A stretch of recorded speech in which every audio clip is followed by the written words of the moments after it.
Smileys. So ఈరోజు lunch వచ్చేసి చూద్దాం. ఇది ఏంటో తెలుసా? గోంగూర చికెన్ బిర్యానీ. గోంగూర వేసి చికెన్ బిర్యానీ చేశాను.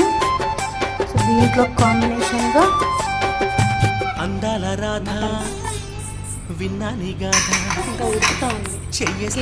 ఆల్రెడీ ఓపెన్ చేసి చూస్తే అది తప్పు కాదా?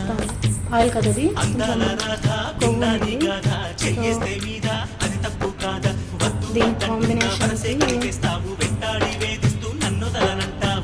మటన్ గ్రేవీ వద్దన్న అడ్డొస్తావే వయ్యారి నన్నెట్ట రమ్మంటావే నీ దారి. Gongura chicken biryani and mutton gravy and దీంట్లో నంచుకోవడానికి ఆనియన్స్ రౌండ్ కట్ చేసి గోల్. అందాల రాధ విన్నాని గాథ చెయ్యేస్తే మీద. మీరేం చేశారు చెప్పండి. ఓకేనా? బాయ్.